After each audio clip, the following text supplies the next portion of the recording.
Fala pessoal, sejam muito bem-vindos a mais um episódio do Por Osmose Podcast, aquele podcast que não gasta sua energia. Vamos começar no dia de hoje mais uma temporada do podcast. Agora vamos voltar mais nossas atenções a questões como emagrecimento. Então fica ligado que vem muita informação boa. Gostaria também de aqui deixar para vocês que durante o programa vamos lançar um cupom de desconto onde vamos estar com alguns suplementos em promoção com o nosso patrocinador, a Rede Farma Naturais. Então, fica ligado. No dia de hoje, eu gostaria de trazer aqui um convidado, meu amigo, Dr. Emanuel, médico, que entende bastante do tema emagrecimento. E aí, cara, seja bem-vindo. É um prazer, Anderson, estar aqui com vocês. Foi com muita honra que recebi esse convite. Também vai ser uma conversa muito proveitosa, sem dúvidas. Acho que a gente vai esclarecer bastante dúvidas aí do pessoal. Com certeza. E aqui também vou chamar meus colegas aqui, nutricionistas. Dessa vez, chamar logo esse cabo aqui, que chegou de Portugal, aqui importado. E aí, camarada? Ramon, nutricionista, recém-chegado aí do seu mestrado em Portugal. Seja bem-vindo, meu amigo. Obrigado. Eu queria agradecer pelo convite e dizer que para mim é uma honra estar aqui com vocês hoje e, sem dúvida, como o Manuel falou, a gente vai falar bastante coisa aqui interessante e o programa vai ser bem interessante sobre emagrecimento. Vamos tirar aí boas dúvidas das pessoas.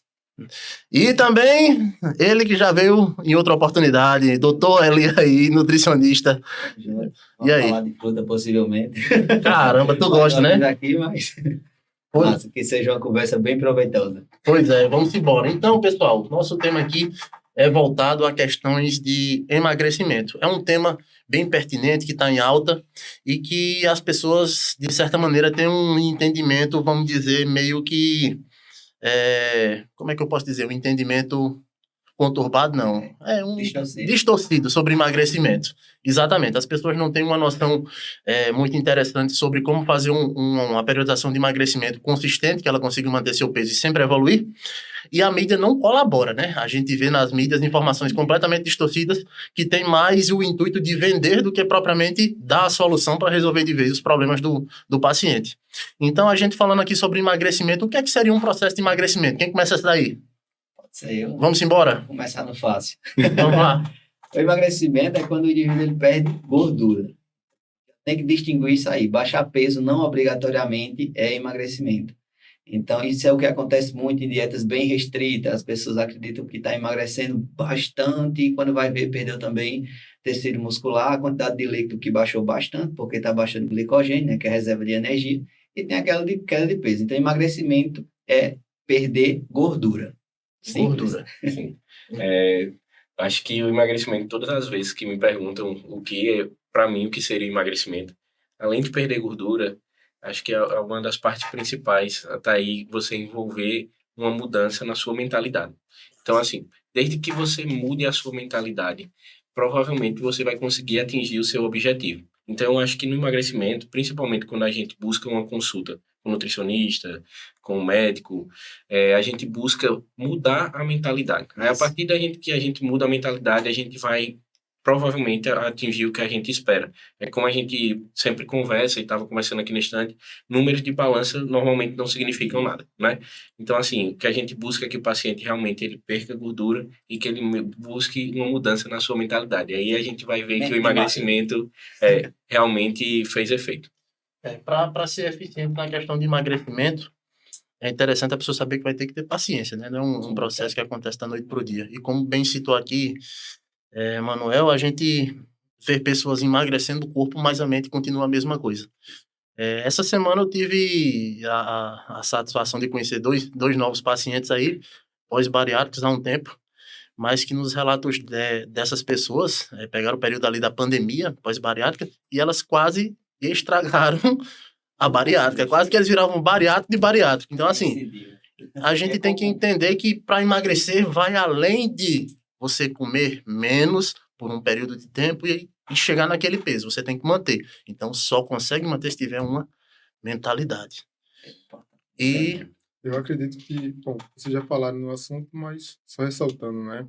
E como o Manuel bem falou, antes também exemplificou, e a Jax também, quando a gente pensa no emagrecimento, né, e a Jax explicou bem, perder gordura corporal, para que a gente possa, de fato, eliminar a gordura, que é um processo, como antes disse, longevo, não é? Ou seja, não é da noite para o dia que você perde gordura corporal. E pensando nesse aspecto, né, a maneira mais eficiente para que você consiga perder gordura, emagrecer, é você, como o Manuel bem disse, né, começar a pensar como uma pessoa que quer mudar seus hábitos. Você precisa mudar seus hábitos, você precisa mudar sua mentalidade para que você, ao longo do tempo, você consiga permanecer num processo de perda de peso, de emagrecimento, de fato.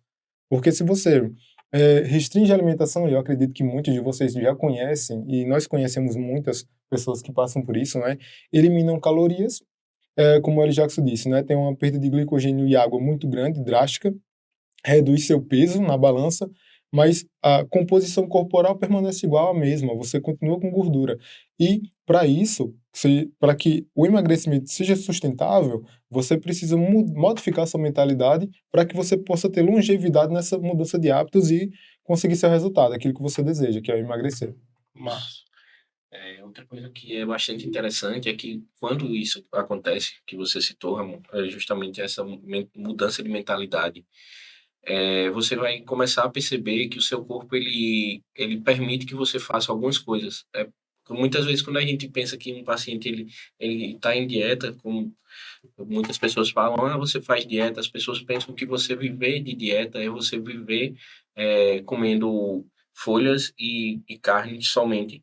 E dieta não é isso. Na verdade, é você ter limites, você se permitir a certos prazeres que você sabe que você pode fazer e o seu corpo responder àquilo. Até porque quando você vive num estilo de vida que te permite, você tem uma flexibilidade muito grande e o seu corpo começa a responder de uma forma que você vai ver que aquilo não vai alterar o peso de balança e muitas vezes também não vai alterar o seu percentual, porque você saiu com sua esposa para comer uma pizza com seus filhos e aquilo no outro dia não vai te fazer tanta diferença, né? E é uma delícia, né? Quem é que aqui não gosta de comer pizza? Eu adoro Verdade. pizza. Inclusive, chocolate é uma delícia. Verdade, é melhor. então, para a gente começar um entendimento assim geral, tem pessoas que querem fazer um emagrecimento apenas por estética, né? Falta querer descer um percentual de gordura que torne agradável visualmente seu corpo, mas tem pessoas que realmente precisam por uma condição de saúde. Então, a gente estabelecendo aqui uma condição de emagrecimento voltado à questão de uma obesidade, um sobrepeso, tem pessoas que se baseiam em IMC. IMC nem sempre vai ser um parâmetro tão fidedigno para mensurar essa questão. O que é que você acha aí na avaliação dos seus pacientes? Mas pouquíssimas vezes o IMC ele coincide, né? Por exemplo, hoje mesmo eu atendi uma menina e o IMC está dentro do normal, mas ela com 1,48 m, 17 kg de gordura. Então a gente vê a quantidade em quilos de gordura muito alta, apesar do peso estar dentro da normalidade ali. Não é um marcador, é muito, muito difícil mesmo a gente encontrar. Geralmente são pessoas muito obesas e sedentárias, aí se enquadram ali, porque realmente vai dar ali o grau de obesidade bem alto pelo IMC. Mas eu tenho 70 quilos, que pelo IMC dá sobrepeso, porque sou baixinho, mas quando vai ver a quantidade de gordura não é alta.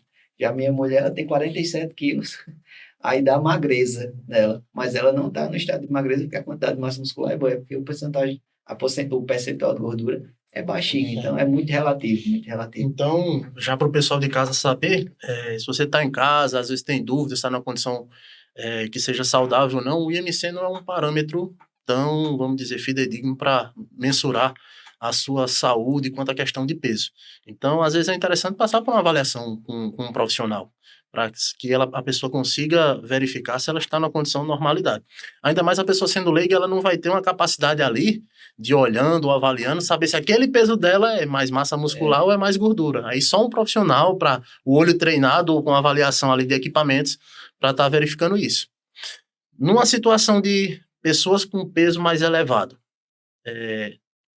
todo gordinho é saudável ou não é saudável? Sempre é uma dúvida que o pessoal, eu costumo ver na internet. Eu sou gordinho, tenho sobrepeso, obesidade, mas eu sou saudável. Fiz meus exames daqui de sangue e a pessoa, pelos parâmetros de laboratório que ela mesma se avaliou, ela diz, eu sou saudável. O que é que vocês acham aí?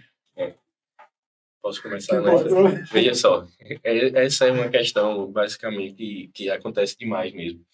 Principalmente quando a gente lidar com doenças que cursam muitas vezes com distúrbio de imagem, né? Às vezes para mais, às vezes para menos. E aí, o que é que acontece? A gente sabe que a obesidade, na verdade, ela é uma doença inflamatória. Então, esse é o tipo de paciente que ele já vive inflamado, né? Então, primeiro ponto é que ele tem uma inflamação no corpo dele, todos os dias é uma guerra interna, uma inflamação interna.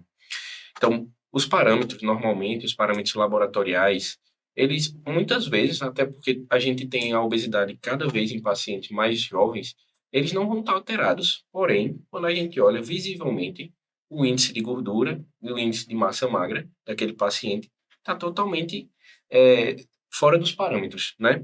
E, assim, querendo ou não, a gente, mesmo que a gente ache que os exames estão normais, a gente sempre costuma falar, a gente não trata um pedaço de papel, a gente trata um paciente. Então, se o paciente ele tem determinada queixa, a gente tem que tratar. Se o paciente está te apresentando uma síndrome metabólica que a gente vê pelos sinais que o paciente tem, provavelmente a gente vai ter que tratar aquilo. Então, mas às vezes o colesterol pode não estar alterado, pode sim, sem dúvidas. Mas o paciente está te dando sinais de que ele precisa de um tratamento. Até porque muitas vezes os laboratórios, os exames laboratoriais, exames de imagem, eles vão se alterar de forma tardia. E aí, quando a gente for pensar em tratar, eu acho que já passou um pouco do tempo. Então, cada vez mais a gente está vendo pacientes mais novos que precisam de tratamento, né? Principalmente do estilo de vida que a gente vive hoje. A gente vem de uma pandemia que a gente passou quase um ano trancado dentro de casa, e aí a ansiedade gerou uma compulsividade alimentar e a falta de exercício. Então, cada vez mais a gente está vendo os pacientes mais novos precisando de tratamento. Então, é isso. Eu acho que a obesidade, nem sempre os exames vão estar alterados, porém, o paciente precisa de tratamento. E até quando os exames não vão estar alterados, né? Porque as pessoas acreditam que, por exemplo, estou diabético em 2 meses comendo ruim. Em 2 meses com sobrepeso e obesidade. E não é, quando a gente vê a alteração bioquímica, ela é um pouco a longo prazo, né? A gente vê alteração significativa dentro de 1 ano, 2 anos. Então, tipo, a sequela da obesidade de forma, tipo, brutal, ela vai demorar um bom tempo, porque não é uma inflamação como um corte aqui, né? É microinflamação. Então, tipo, a longo prazo, essa pessoa ela vai ter prejuízo. E tem coisas que não dá para a gente ver em exame, como, por exemplo, como é que está a estrutura óssea, enfim, no examezinho de sangue ele não vai ver. Ele precisa de um DEXA, ele precisa de várias coisas que não vai ter aqui, não é comum estar fazendo ali como exame. As pessoas pensam que é só glicose e colesterol. Então, se esses dois não estão alterados, estou bem, estou saudável, né? E quando a gente vai ver, não é. Se pegar a PCR, se pegar a interleucina, se pegar outros marcadores que possivelmente vai estar alterado, ele não sabe o que é. Ele não sabe o que é um ApoA, um ApoB, né? São exames mais específicos que a gente tem esse conhecimento. E outra coisa também é que os pacientes, muitas vezes, eles subestimam os números. Por exemplo, às vezes você pega um paciente que está com hemoglobina glicada de 6, aí eles... Não, doutor, mas tá no início ainda da diabetes. Tá no início. Mas veja só, esse início que tá dando sinais de que a gente precisa tratar, tá entendendo? Super saturado de glicose, Pois não pega é, nada. não é... Vocês tocaram em 2 pontos aqui que eu achei muito interessante, né? Primeiro, a questão dos exames laboratoriais e também até quando, né, eles aparecem. Porque a obesidade, como um processo inflamatório, ele é cumulativo. A adiponectina, o processo de obesidade, quando você vai ganhando gordura corporal, né? Ninguém fica gordo do dia para noite também. As pessoas não conseguem emagrecer do dia para noite e não engordam também do dia para noite. Mas o processo cumulativo do ganho de peso, do acúmulo de gordura e de marcadores de processo inflamatório, por exemplo, né? Para a gente ter um PCR alto, demora um certo tempo. O PCR é um marcador de inflamação crônico, tá bem? E aí, o que isso acontece? Quando você vai aumentando gordura corporal, tecido gorduroso branco, aquela gordura subcutânea que causa o aumento de adiponectinas, né, que são as moléculas que são liberadas pelo tecido adiposo branco, que causam inflamação. Isso leva um certo tempo, demora pelo menos 6 meses, 8 meses, 1 ano, para que a gente possa dosar isso em exames. Não significa dizer que a gente tem que esperar chegar no exame, detectar no exame, porque ali já vai estar muito, muito complicado para tratar depois. E também a questão dos exames, né? Imagine, tem exames, o IMC é um marcador de obesidade que não é tão fiável. Tem exames que, se você for dosar uma única coisa, TOTG, teste de tolerância à glicose, né? Aquilo dali não é confiável para isso. Quando você dá uma carga de glicose alta, é bom que a insulina suba. Ruim é se ela não subir, meu amigo. Você tem resistência à insulina, aí você tá ferrado, né? Aí o pessoal toma uma carga de glicose alta, dá alto lá em cima, tô pré-diabético. Não, amigo, isso não tá pré-diabético, não. Vamos avaliar outros parâmetros da glicemia para ver como é que tá aí a sua resistência. Hemoglobina glicosilada, por exemplo. Sim. Índice home beta, pois é, apoproteína A e B, que estão envolvidas no metabolismo da glicose de maneira geral, sabe? Então, realmente, é muito importante se atentar não só eu vou comer hoje sei lá, um carboidratozão que dá uma carga glicêmica alta, não vou engordar, não é? Mantém esses hábitos por muito tempo e daqui a pouco você tá obeso, tá com diabetes, tá com cheio de problemas aí. Falando aí em comer e ficar, vamos entrar aqui no assunto. O que levaria hoje, nas condições atuais que a população está vivendo, pós uma pandemia, um período meio conturbado, o que levaria uma pessoa hoje a desenvolver obesidade, pelo que vocês veem aí? O que é que vocês dizem? Hábitos. Eu acho que hoje o grande. Até fiz uns stories há umas 3 semanas atrás no Instagram, que hoje o grande problema hoje das pessoas que desenvolvem obesidade são os hábitos. E os hábitos, eu acho que são os hábitos, né? Porque os hábitos alimentares, os hábitos da nossa rotina diária, é o que nos leva a tomar decisões. Decisões boas de alimentação e decisões ruins de não comer ou comer algo que seja prejudicial ou danoso. E também hábitos de treinamento, né? A gente fala sempre de boa alimentação e de treinamento, mas o principal motivo, na minha opinião, do desenvolvimento de obesidade e de outras doenças crônicas estão envolvidas com os hábitos. É aquela falta de alimentação, de horário para comer, de boas opções de alimentação e também de exercício físico. Para mim, eu acho que esse é o grande X da questão. Eu acredito que a cultura atual e eu acho que a modernidade, enfim, como um todo, né? O termo ocidental, estilo de vida que a gente tem, ele complica muito para as pessoas se manter dentro de um padrão de vida saudável, né? Então, tipo, quer ter uma condição financeira, por exemplo, alta, quer mudar de vida, como as pessoas pregam muito, vou mudar de vida, e muda de vida realmente a nível financeiro porque vive para o trabalho.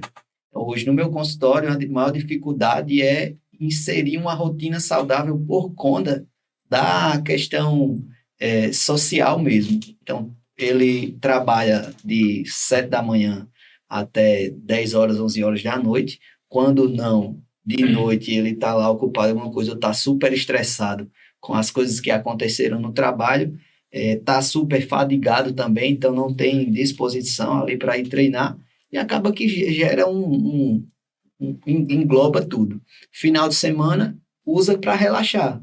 Então, quando a gente fala assim, por exemplo, as pessoas dizem, final de semana para treinar, é uma coisa muito fora do comum para eles, para quem não tem um estilo de vida saudável, final de semana usar para fazer um exercício.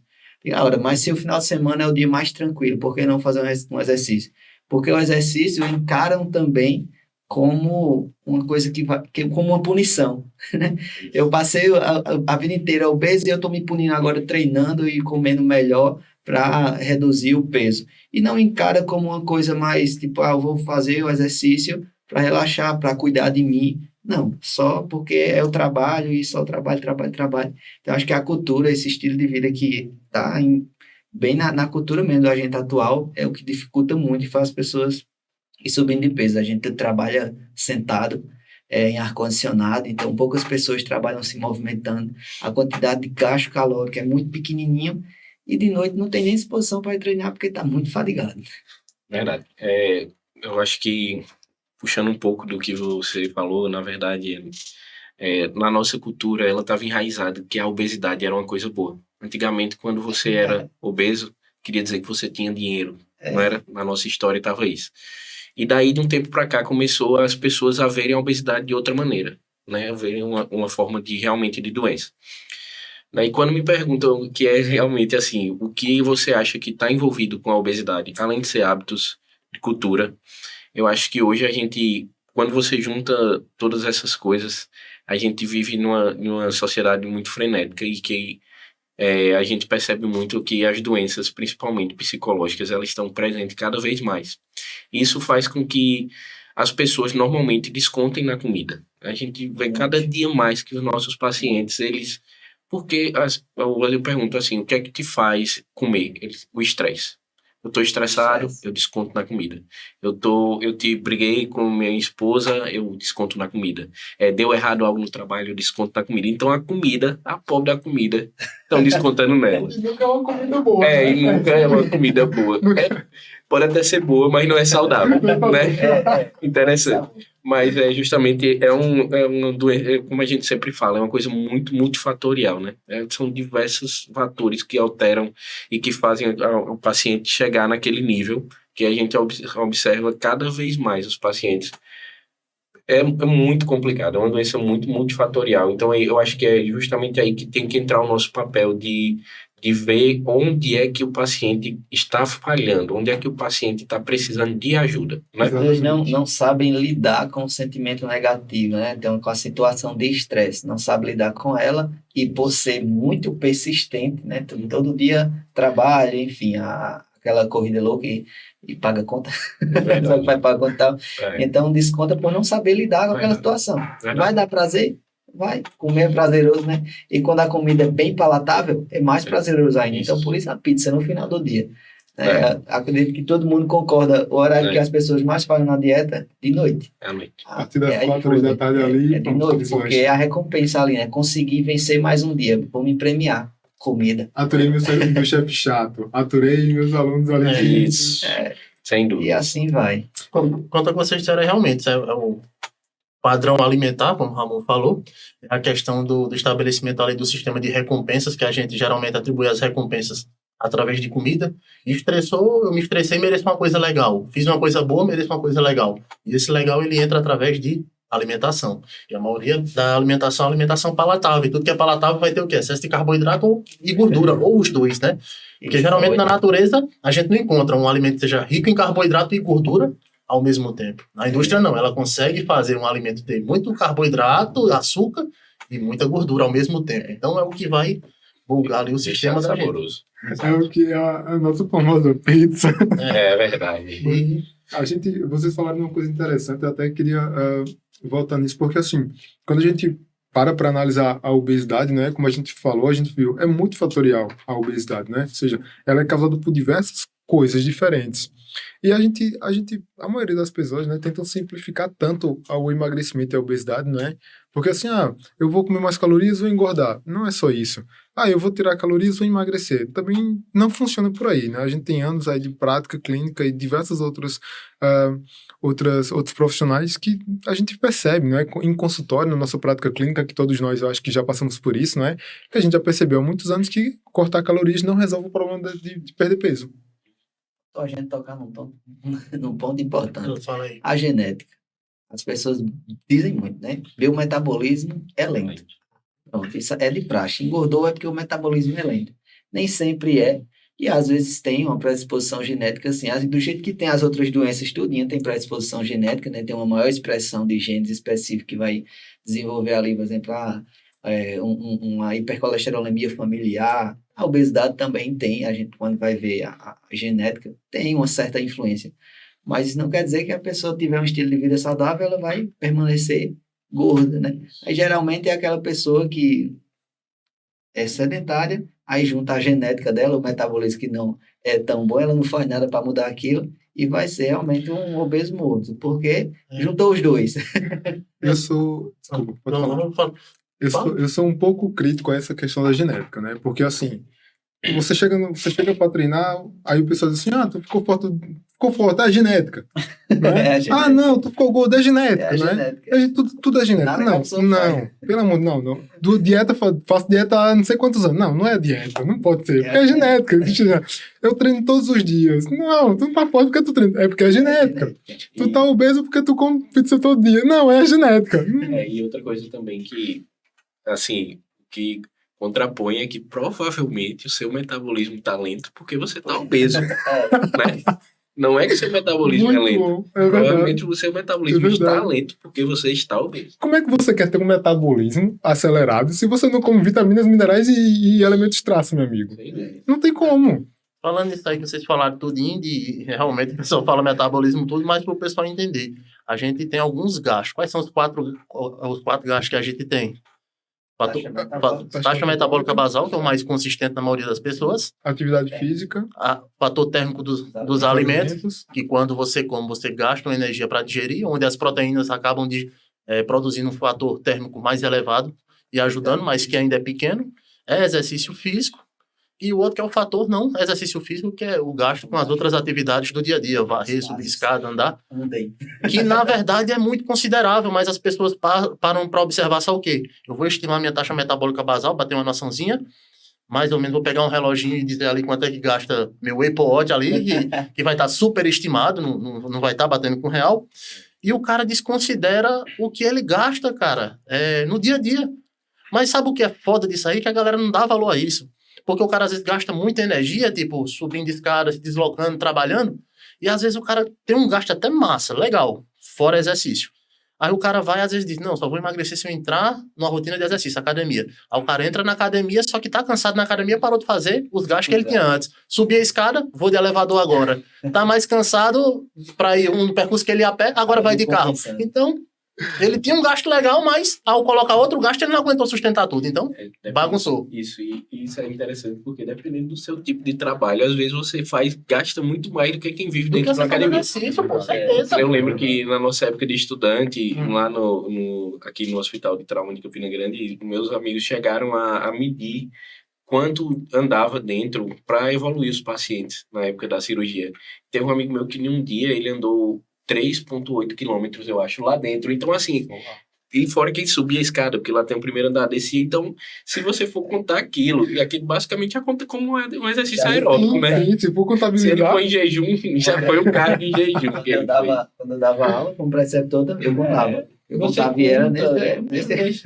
Então, Nessa influencia pegada. bastante. Às vezes a gente só quer ver exercício, mas o que a gente gasta no dia a dia com outros gastos, a gente gasta mais, às vezes, do que a própria academia. Tem que ser considerado. Cara, tem tem um paciente meu que ele trabalha com pintura, lixando o carro, pintando. Cara, ele come, assim, por refeição, 600, 700 gramas de arroz e fica com fome, querendo mais. E o que ele come, que uma pessoa engordaria, o peso dele desce.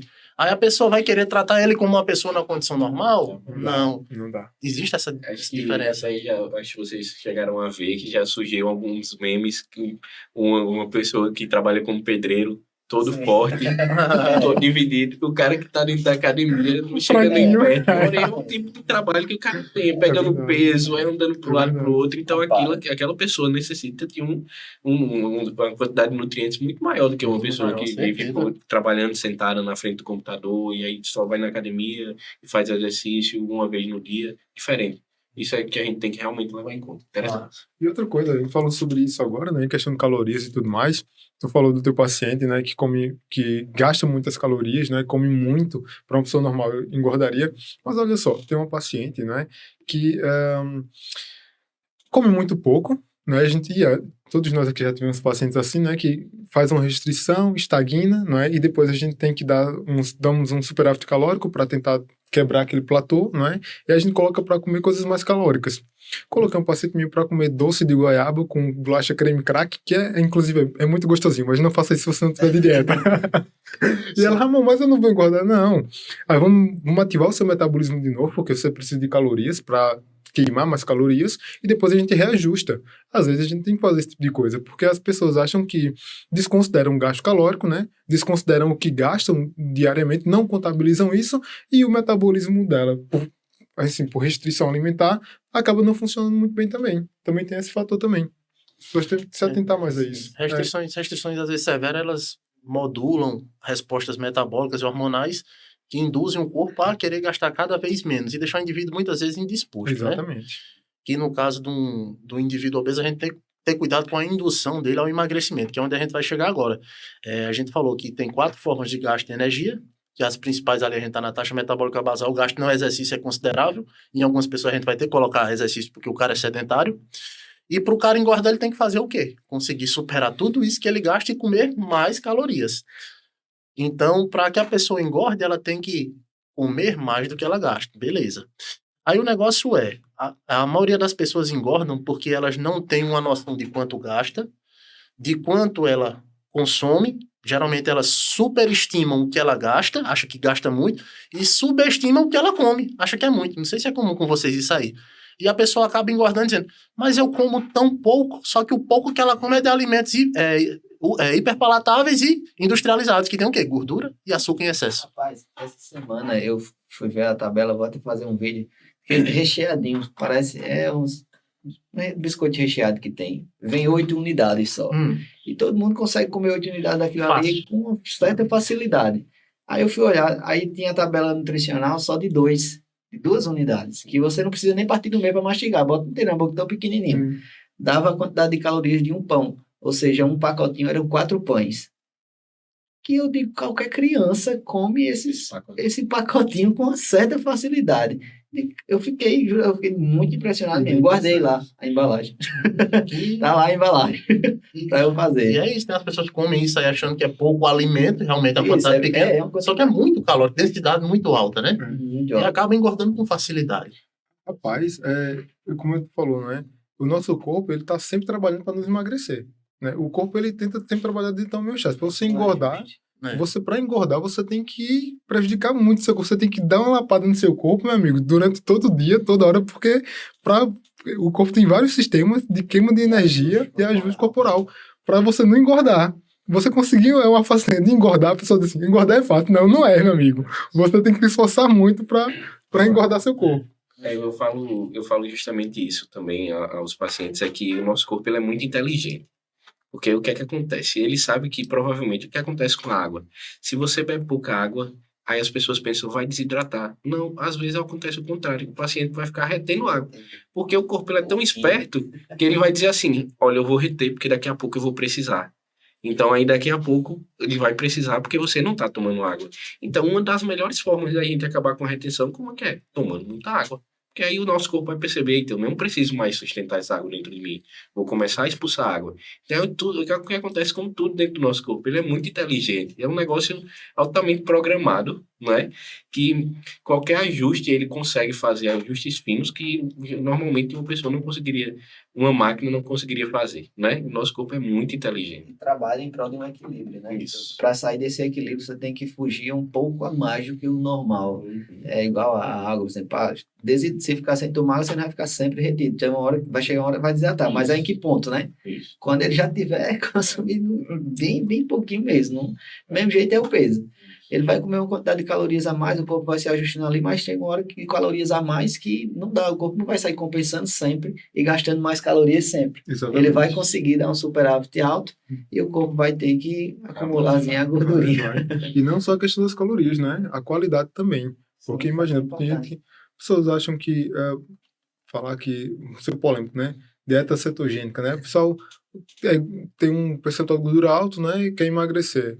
Aí tira carboidrato, achando que carboidrato engorda. Carboidrato não engorda ninguém, tá bem? Para todo mundo aí. Ele vai ficando bravo. Tá ficando bravo. Começou a ficar bravo. Na pós-graduação que eu diga, né? Não.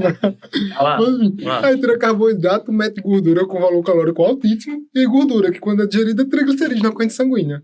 Aí você tem uma lipoproteína que pega os triglicerídeos, joga para dentro do retículo endoplasmático, transforma em triglicerídeo, gordura, acumular, armazena mais gordura. É forte. Concordo demais contigo e assim, eu acho que principalmente quando a gente pensa nesse tipo de dietas mais restritivas, a gente tem que saber até que ponto aquilo é aderível pelo paciente, né? Principalmente por um paciente obeso. Imagina se você tem um estilo de vida de você todos os dias se permitir comer algo que para você é muito bom e é muito gostoso. Aí, do nada, você decide que a partir de amanhã você só vai comer ovo e bacon de manhã. Ferrou. Imagina se o seu paciente vai conseguir passar 3 meses nisso. Não aguenta, cara. O nível de adesão é muito baixo. Então, eu acho que é o que eu sempre digo. Olha, a dieta é muito mais do que você restringir coisas. É você comer com qualidade. E aí, a partir do momento que você come com qualidade, o seu corpo vai começar a perder, porque você não está mais comendo aquelas coisas, por exemplo, um biscoito que provavelmente vale por um pão, 2 biscoitinhos. Você não está mais comendo 4 pães. Poxa, mas o meu nutricionista, Anderson, passou para mim 2 pães de manhã, são 4 ovos. A pessoa diz, meu Deus, é muita coisa. Será que eu vou perder peso mesmo? Mas você tá comendo, como a gente fala, comendo limpo, né? Comendo bem, um aporte calórico bom. Então, com certeza vai acontecer. E a sensação de frustração que esses pacientes sentem, porque ele acha que o padrão saudável é aquele de comer ovo e bacon e comer só proteína. Acaba que ele sai dessa dieta, porque realmente é uma dieta que é muito difícil de seguir, e o peso dele volta. Então ele tem a sensação de é porque ele é impotente, ele não consegue manter um estilo de vida saudável, mas porque a estratégia usada não foi a estratégia cabível. Tem um paciente que ele não consegue se olhar no espelho porque ele diz, pô, não dá para me olhar no espelho que eu tenho uma sensação de frustração, porque ele pensa que todo mundo que está na academia, todo mundo que é magro, são pessoas 100% disciplinadas, 100% determinadas, e por isso tem aquele padrão estético invejável, que ele nunca vai conseguir, porque ele é uma pessoa que não se enquadra em comer só proteína. É frustrante, é Sabe frustrante. como é que você dá um déficit calórico sem precisar de muita coisa? Lembra os 2 biscoitinhos que tu falou agora? Uma pessoa come normal, né? Inclui esses 2 biscoitinhos. Tira os 2 biscoitinhos, déficit Pronto. calórico. É, Né? fácil. Assim, Já reduziu. Já reduziu, porque assim, nenhum alimento engorda ninguém. Você pode comer gordura, pode comer carboidrato, proteína, não vai engordar. Agora, é como a gente falou, né? Tem que ajustar de acordo com a necessidade, com o paciente, enfim, do modo geral, né? Com a nossa perspectiva ali de introdução e manejo do paciente. Como um todo, né? Isso. Não só Como uma folha de papel. Veja só, é o que eu sempre digo. Uma pizza não engorda. O que engorda é o seu estilo de vida. Perfeito, é exatamente isso. Não Depende muito do nada. seu estilo de vida. Eu Certo? tenho uma paciente que estava atendendo ela hoje e a gente conversando assim, eu como bolacha recheada todos os dias. Como? Tu sabe, né? Tu sabe também, eu como bolacha recheada todos os dias. Como todos os dias, mas não me engorda. Ou seja, e bolacha recheada tem o quê? Açúcar e gordura, mas está incorporado dentro da minha alimentação, dentro do meu consumo calórico, dentro do meu gastro e dentro da minha reação metabólica para trabalhar com aquilo. Então, assim, mais do que tentar fazer uma coisa mirabolante, como, por exemplo, tirar um padrão alimentar, comer bacon e ovo de manhã, eu não conseguiria fazer isso, eu não conseguiria. Mas é sério, mas assim, adequar sempre uma boa alimentação de acordo com o paciente dentro das suas perspectivas. E aí a gente consegue, sim, modificar e melhorar a vida do paciente. Massa. Vamos entrar agora na parte aqui do quadro. Eu vou fazer umas perguntas que geralmente são dúvidas que o pessoal tem e cada um aí pega uma dessa aí para apadrinhar. Bora? Vixe! Antes, vamos lá, antes de mais nada, você que está assistindo, deixa eu dizer aqui para você, a gente está sendo patrocinado pela Rede Farma Naturais, que está apadrinhando o nosso podcast, e para você que está assistindo, vai lá no podcast, no Instagram, olha os stories, vou deixar nos stories no destaque o cupom de desconto. Para você que está assistindo, toda a linha da Integral Médica que não estiver em promoção, alguma promoção específica, vai ter 15% de desconto. Então, se você quiser, tá acabando aí o whey, a creatina, corre lá na Rede Farma Naturais e vai buscar. Uma linha muito boa da Integral e um suplemento interessante, né? Aí whey, creatina subiu bastante o preço. O pessoal agora que tá valorizando, todo mundo dizia, pô, creatina é barato demais, barato não serve. Olha aí, aumentou, vocês pediram tanto que aumentou. Mas lá vão ter desconto, vamos lá. Tá caro, e tá caro mesmo, tá caro, tá aumentando. Lembrando, vão lá no... Mas tem um desconto. vão lá no Stories e dão uma conferida, tá certo? Vamos lá, dúvida que todo mundo tem quando quer entrar no processo de emagrecimento e acabam utilizando isso com desculpa. Eu vou fazer a pergunta, cada um pega um aí, certo? Tenho hipotireoidismo, não emagreço por isso. Aí o paciente vai, faz o exame de sangue e volta pro cara. O cara verifica o exame de sangue, você não tem nada. Da pessoa fica triste. Porra, não tenho nada, não. Não tem nada. Porra, eu jurava que eu tinha hipotireoidismo pra justificar a merda que ela faz. Tu tá entendendo? Quer responder essa aí? Hipotireoidismo empata o emagrecimento? Veja só. É interessante. Na verdade, puxando um pouco pro que você falou, normalmente as pessoas querem ter alguma doença. Às vezes as pessoas ficam com raiva porque deu tudo bem no exame, eu não entendo. Mas olha, não é que não empata, até porque depende de você ver pessoas com hipotireoidismo magras. Se fosse assim, toda pessoa que tinha hipotireoidismo, ela era obesa. Então, acho que não empata o seu emagrecimento. Mas dependendo do nível que se encontre, a gente precisa realmente tratar, porque aquilo realmente pode impedir, até por questões de metabolismo em si, né? Diminui realmente o metabolismo da pessoa. Então, dependendo do nível do seu hipotireoidismo, ele pode estar atrapalhando na sua perda de peso, mas nem sempre o hipotireoidismo vai gerar obesidade. Então, são duas coisas distintas, certo? Não é que a pessoa tem hipotireoidismo, ela tem obesidade. Mas algumas vezes possa ser que, dependendo do nível, a gente realmente tem que tratar para ajudar nesse emagrecimento. Massa. Então, para você que está vendo aí, ter hipotireoidismo não é uma condição de empecilho para você emagrecer. Algumas calorias ali vão ser reduzidas do seu metabolismo, mas com déficit você consegue manter. Mas, de preferência, procure um médico para que ele possa fazer a correção. Faz um tratamento, né? Tá usando um medicamento, ou seja, indivíduo normal. O cara pode não ter tireoide e vive normal com a medicação. Pode. Medicação e prescrição dietética. Exato. Também precisa de iodo e outras selênio, por exemplo, que precisa ali para a formação de T3, conversão de T4 e T3, para ativar receptor beta para queimar gordura. Tem nada a ver. A pessoa continua normal, né? Vamos lá. Padrão alimentar. É verdade que ter pão na dieta, cuscuz, bolo, esses alimentos são um pouco mais palatáveis. São, vamos dizer, um critério ali que impede o indivíduo de emagrecer ou dá para emagrecer comendo isso aí? Quem pega essa aí? Dá para emagrecer comendo isso aí. E aí? Com certeza. Vai, responde. A gente já bateu nessa tecla aqui, né? Dá para ajustar a tudo. Então, por exemplo, tem cliente minha, eu quero uma mariola. É um docinho que eu vim descobrir essa semana. É um docinho. Dá para eu colocar na minha dieta? Dá. Depende de quem, qual é o objetivo e depende de como está o metabolismo daquela pessoa, mas na maioria das vezes dá para enquadrar. E quando a gente fala em alimentos saudáveis, é muito difícil precisar fazer a restrição. Cuscuz, inhame, macaxeira, isso aí é para inserir tudo. Pão, o povo acredita que pão não é saudável. Pão é um alimento saudável, né? Ele não vai ter prejuízo porque tem glúten, né? Tem glúten, não é saudável. É saudável. Tapioca. Então, esses alimentos que tá na cultura da gente e são alimentos saudáveis, eles não precisam ter essa restrição. A quantidade ela é até confortável. Né? Quando parte para alimentos realmente que pode trazer um prejuízo, por exemplo, chocolate, ao leite. Então, tem muita gordura, aporte calórico alto. Então, dá para encaixar e vai ter uma restrição de quantidade. Geralmente vai ser 20, 30 gramas, porção comum, uma porção normal. Eu sempre digo ao meu paciente para ele ver o que é a normalidade dentro das outras pessoas. É normal todo mundo comer uma barra de chocolate por dia? Não, se não é, tá errado. É exagero. Qual é o normal? O normal é eu comer 20 gramas, é uma porção pequena. Isso é o normal. A maioria das pessoas tem essa vontade e se sacia ali com uma quantidade pequena.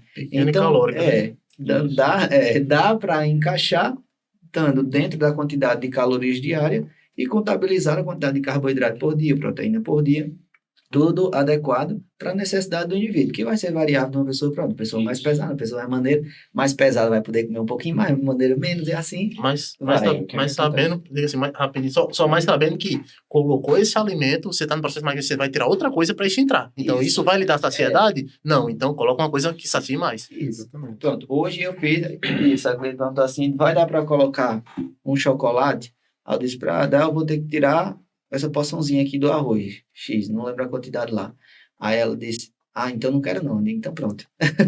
Então é escolha, né? Vai dar para colocar, mas depende do que a gente vai tirar. Ou para pessoas que querem hipertrofia.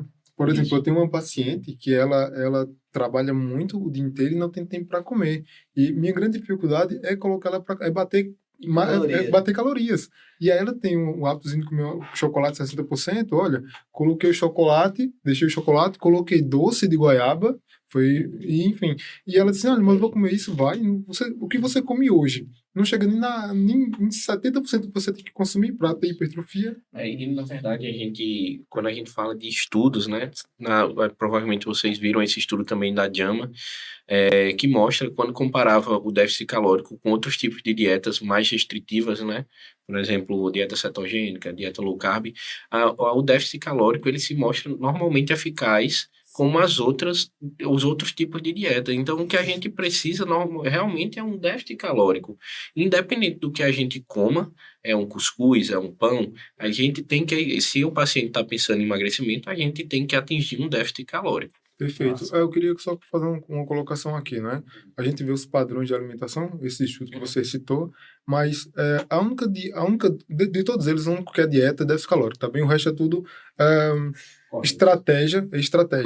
Estratégia, por exemplo, viver em jejum intermitente, rapaz, ninguém vive de jejum intermitente. Começou as catucadas deles. Não, a gente vive se alimentando. Eventualmente a gente pode colocar um jejum intermitente 2, 3 vezes na semana. Estratégia. Estrategicamente. Low carb, por exemplo, eu faço um dia de low carb também.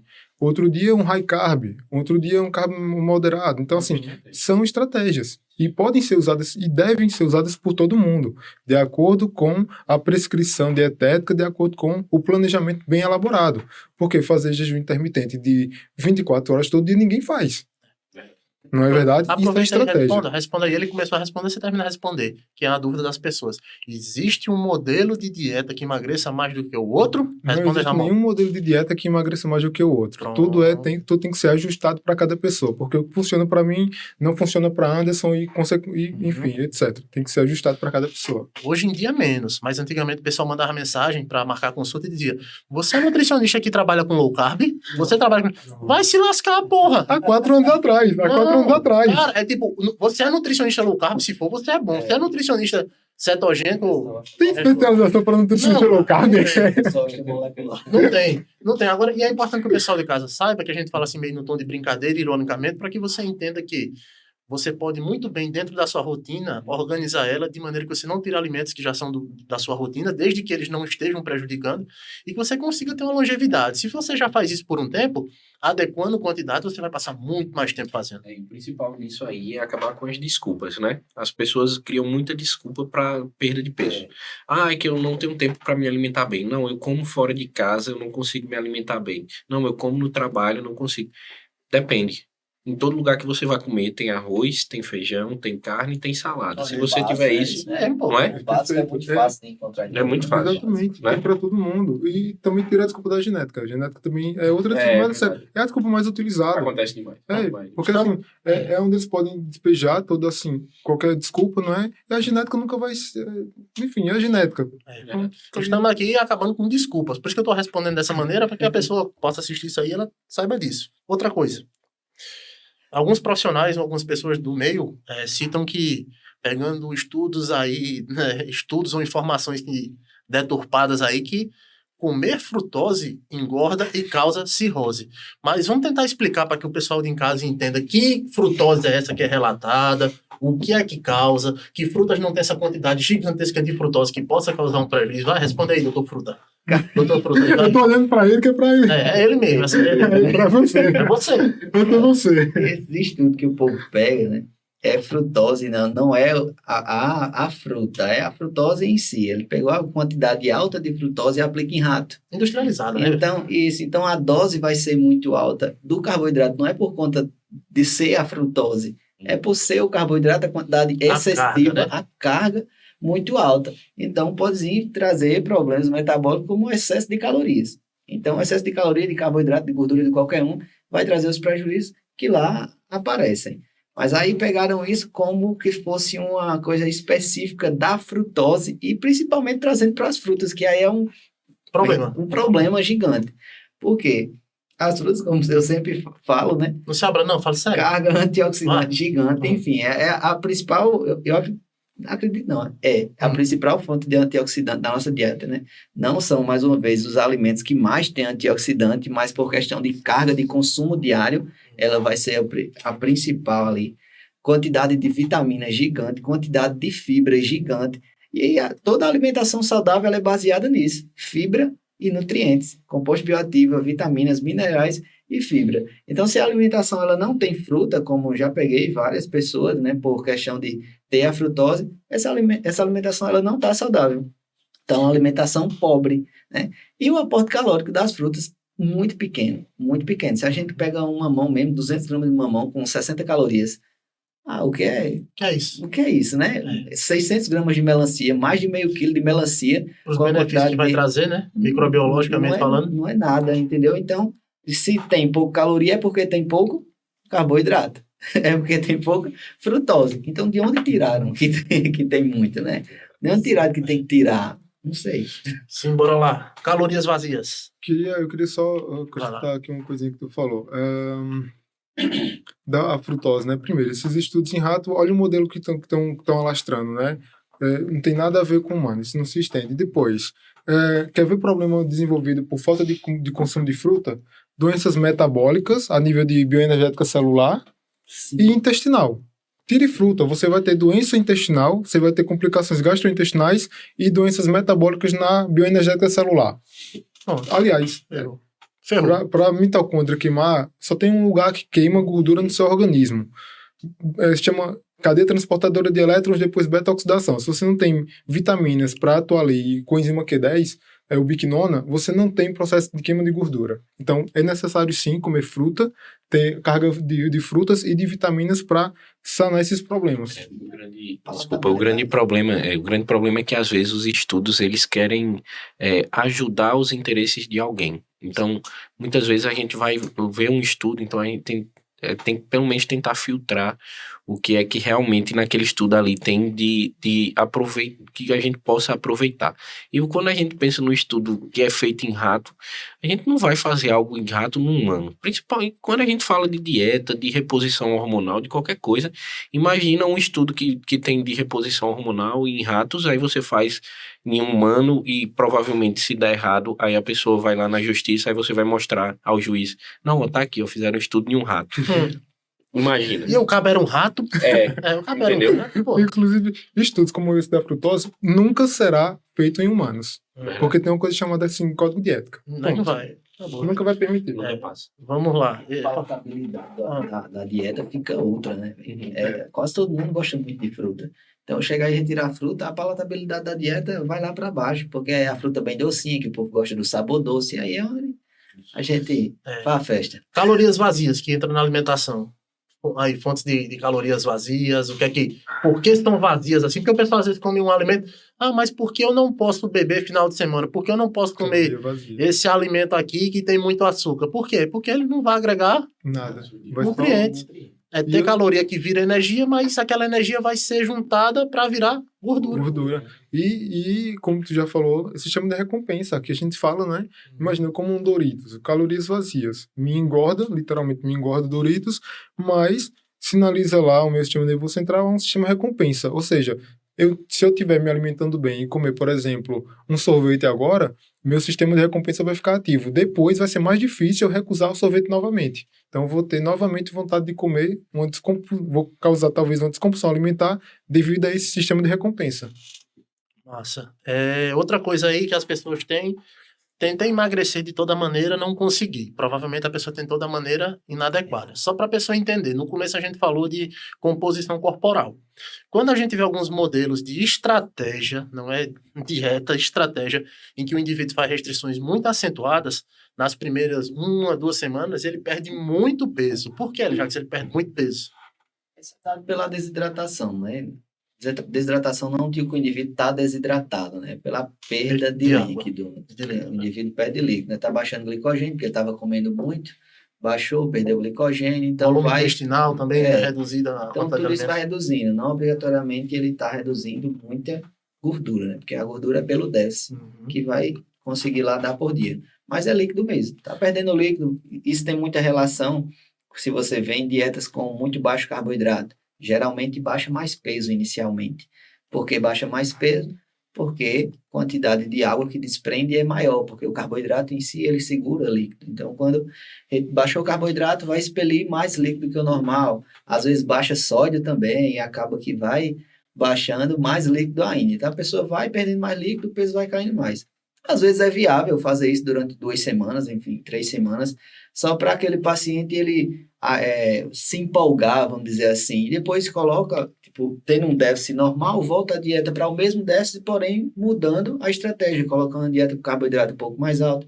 Às vezes é cabível, mas não é que a pessoa emagrece mais dentro dessa dieta mais restrita, e não é que esse peso que está despencando todinho é de gordura. É por questão líquida mesmo. Eu estou citando isso porque algumas pessoas acham que no início ela perde mais gordura. Não é que perde mais gordura, como você falou, é mais peso.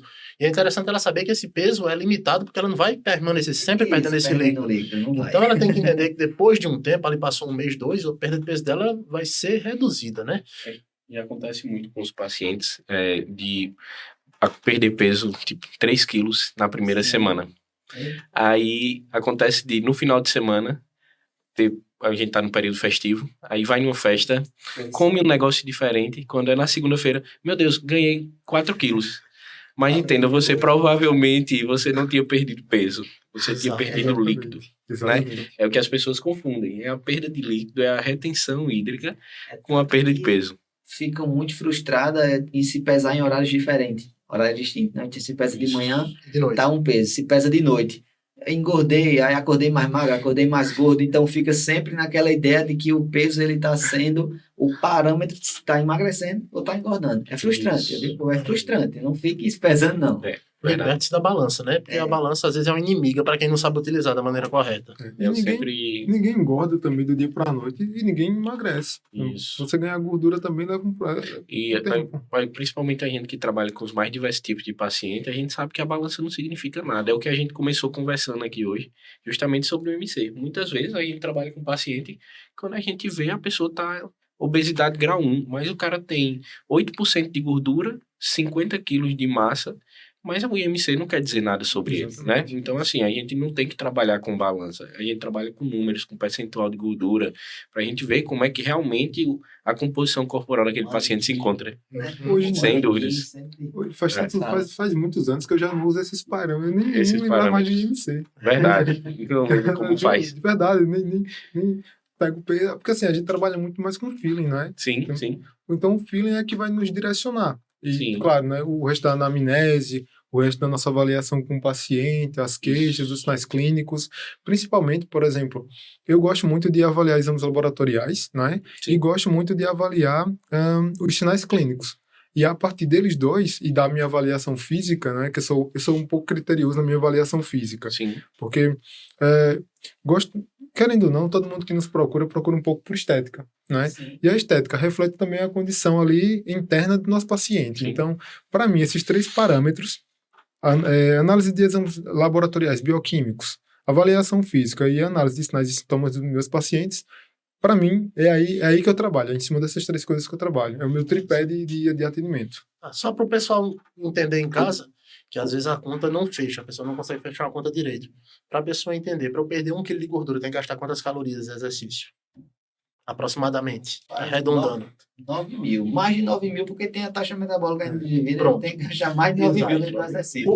O que é mais fácil? Eu ingerir 9.000 calorias ou eu gastar 9.000? Ingerir.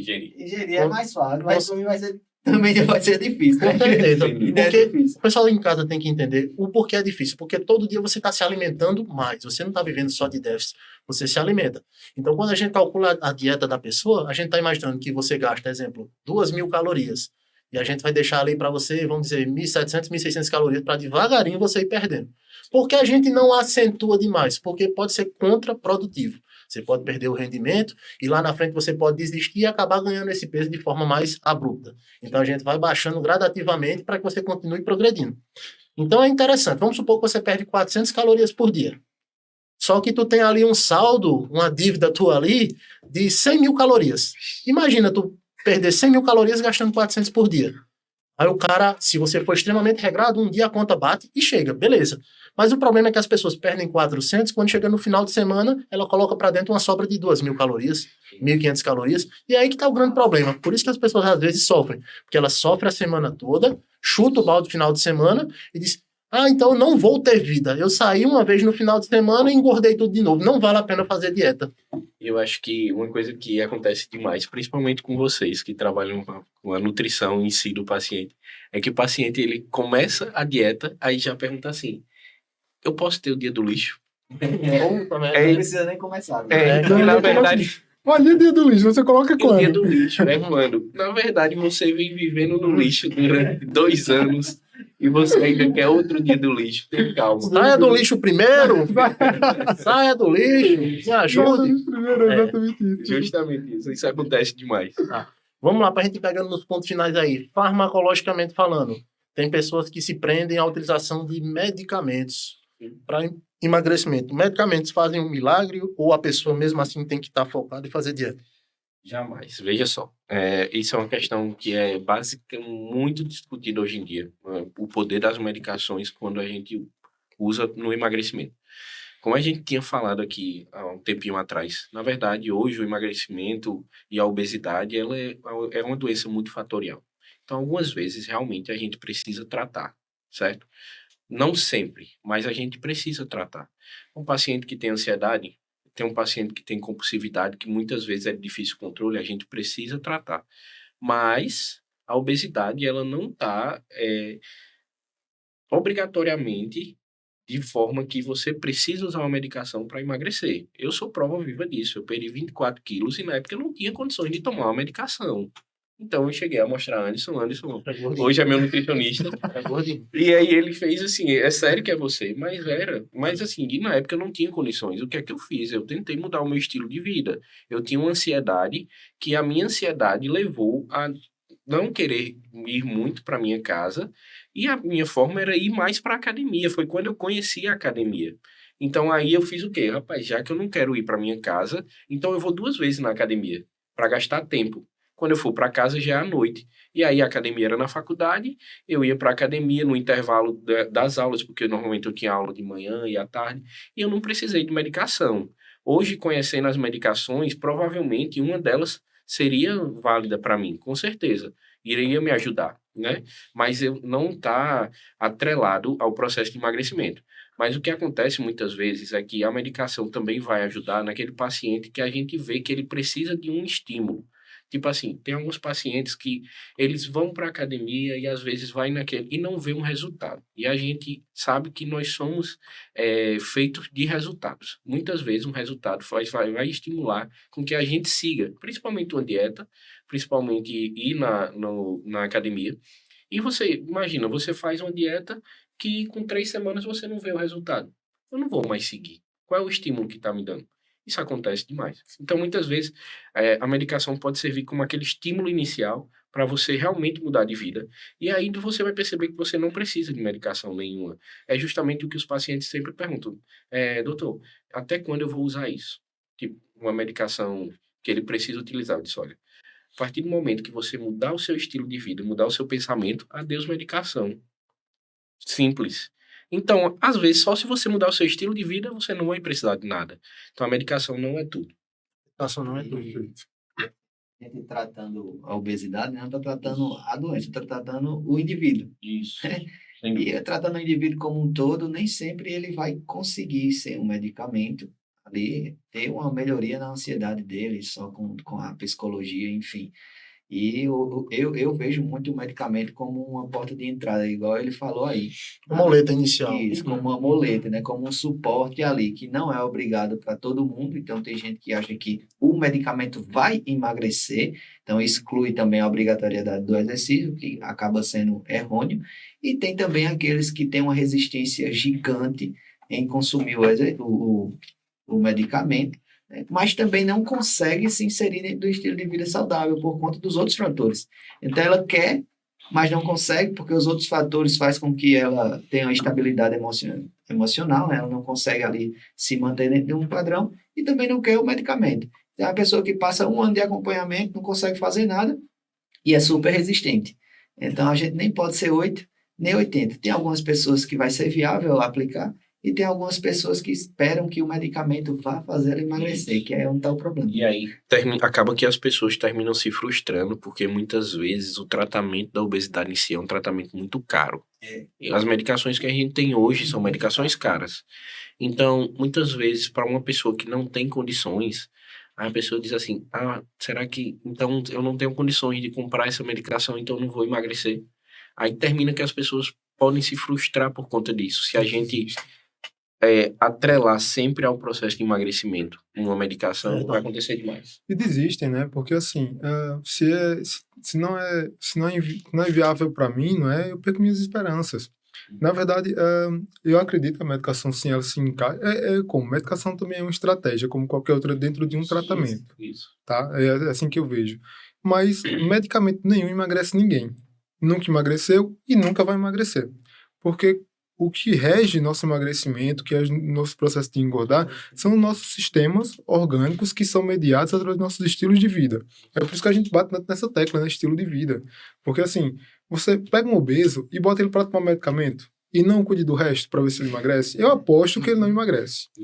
Cara, a maior prova de mentalidade é o pessoal que às vezes eu acompanho e fico triste porque acho que tipo, uma das formas de emagrecer quando a pessoa não mais aguenta e tem recomendações por questão de saúde e aumento de peso, chega no limite, seria a bariátrica. Mas tem pessoas hoje em dia que estão fazendo bariátrica sem uma recomendação propriamente dita, como uma forma de fugir da sua responsabilidade com o processo de mudança. E a gente vê que quando esse processo acontece, tem pessoas que só conseguem comer ali 120, 150 ml por refeição. Aí o que é que acontece? A oportunidade da pessoa mudar de vida emagrecendo agora. Come um pouquinho de frango, um pouquinho de verdura, não. O que é que a pessoa faz? A única coisa que ela come, os poucos ml que ela tem de estômago, ela gasta com o quê? Biscoito recheado, chocolate, refrigerante. Então você vê, ela fez o processo, mas ela não mudou a mentalidade e no futuro breve esse estômago dela vai dilatar novamente e ela vai perder tudo, porque a mentalidade dela não mudou. Quantos pós-bariátricos a gente aqui não conhece que já voltaram a ganhar peso novo, que já voltaram a engordar de novo? A bariátrica, assim, é uma ferramenta para pessoas que precisam. Ela é válida, assim. Mas o problema é, se você se dispuser a fazer isso, você tem que fazer a mudança completa. Mudar a mentalidade, procurar um psicólogo, se necessário um psiquiatra, e para passar a praticar exercício físico. Se o limitante antes da bariátrica era que você tinha peso, tinha vergonha, esse peso baixou agora. Qual é a tua desculpa? Vá para academia. Exato. Vai comer melhor. Tem um paciente que eu acompanho que ele fez a bariátrica e ele hoje ele insiste em retornar o peso dele porque ele quer, por fator psicológico. Então, tipo, ele não se sentiu bem magro. Pra você ver onde a obesidade ela não engloba só a gordura, o indivíduo como um todo. Aí ele insiste e a gente está trabalhando isso, né? Eu, juntamente com a psicóloga, a gente está trabalhando para que ele não fique insistindo em comer besteira. Sim. Porque a gente sabe o prejuízo que ele vai ter, né? Ele já passou por... Ele era um obeso, deixou de ser um obeso e está insistindo em retornar a ser um obeso, porque era como ele se sentia bem. É complicado. Como o Anderson também falou, assim, realmente é um tratamento que ele deve ser aproveitado de alguma forma. Tem as suas indicações e se a pessoa estava precisando de um estímulo, não existe estímulo maior. Agora você perdeu peso. Agora vamos mudar a sua mentalidade. Tem um amigo que ele fez uma bariátrica e, cara, é impressionante o tanto que ele mudou. Mudou como estilo de vida. Aproveitou, né? Ele aproveitou e ele, depois de, acho que 2 meses, ele me mandou uma mensagem, disse, olha, agora me dá uma dica aí, o que é que eu faço, assim, eu disse, você vai pra academia, com uma semana, depois ele virou amigo do personal dele, ele tava indo caminhar na praia de manhã, fazer o cardio com o personal, que ele virou amigo, e tava indo treinar com o personal, então assim, ele tava fazendo tudo que ele não fez e até hoje está fazendo, já tem mais de ano, e ele realmente, a mente dele mudou, então realmente, se é um tratamento que vai te fazer mudar de vida, Massa. é útil. É útil, exato. Só que tem que aproveitar, o que a gente diz. Tem que ser uma ferramenta de mudança, não uma ferramenta para você se esconder atrás dela. Isso. Exatamente. É aquilo que a gente falou, né? Eu vejo também, imagina, eu acho que as pessoas, tu falou de terceirizar a responsabilidade, né? As pessoas querem terceirizar a responsabilidade de estarem engordando para a genética, né? E as pessoas querem terceirizar a responsabilidade de não correrem atrás do que tem que ser feito através de medicação ou através de outras, como por exemplo cirurgia, outras maneiras, sabe? Então, assim, a gente tem que se responsabilizar. Pô, eu quero emagrecer? Pô, eu vou fazer dieta, eu vou treinar, tudo direitinho. Se for necessário fazer uma cirurgia, beleza, eu faço. Mas é como antes eu disse, né? Como você citou, vamos aproveitar esse insight, vamos aproveitar essa oportunidade para que a gente possa, de fato, fazer aquilo que vai me dar longevidade. Como a gente já falou aqui, o que funciona é longevidade, velho. Aproveita essa oportunidade e não deixa passar. Isso. Show de bola. A gente falou muita coisa. Alguém vê alguma coisa importante aí de emagrecimento só para dar uma citada antes da gente... Eu acho que a gente falou bastante coisa. Falamos muito, né? Show de bola. Então vamos lá, uma mensagem final pro pessoal aí que tá precisando de emagrecer, Ramon. Pessoal, vou bater de novo na tecla. Não há atalhos, não há caminhos fáceis nem caminhos difíceis. Não é? A gente só tem que se moldar a procurar fazer o que é mais eficiente dentro do que a gente pode fazer e com as melhores referências. Não comprar milagre porque isso não existe. Promessas falsas não existem. Apertem o cinto e façam as coisas certinhas. Procurem longevidade e mudar seus hábitos. Eu acho que é a melhor opção. Ali? Mensagem é: cuidem de vocês. Se você não se cuidar, uma hora a conta chega. E aí, doutor Manuel, me diga aí, Caba, fala aí pro pessoal de casa, uma mensagem, o pessoal que tá precisando emagrecer. A mensagem é que, a partir do momento que você mudar a sua mentalidade, o resto das coisas vão acontecer, certo? Não espere que o emagrecimento ele caia do céu. Você tem que ter o pontapé inicial. Você tem que buscar aquilo que você provavelmente nunca fez. Mas isso não quer dizer que você tem que cometer loucuras nesse meio do caminho. Você tem que respeitar o tempo, principalmente o tempo do seu corpo. Se levou um tempo para você ficar da forma que você está hoje, provavelmente vai levar um tempo para você ficar da forma que você quer ficar quando emagrecer. Então, respeite o tempo, busque uma mudança na mentalidade. Não adianta você querer emagrecer e não mudar a sua mentalidade, porque o peso volta e ele volta em dobro. A conta não fecha. Ou você muda ou não dá certo. Show de bola. E eu digo aqui para você de casa o seguinte: não existe momento perfeito para você começar seu emagrecimento. Geralmente a gente acredita na vida em momentos perfeitos, momento financeiro perfeito, momento familiar perfeito, em perfeição em diversos momentos na vida, mas com o passar do tempo a gente percebe que essa perfeição não existe e que a gente só começa a tardar nossos sonhos, acontecimentos, quando a gente espera demais através de expectativas. O que é que eu vi nesse tempo de consultório?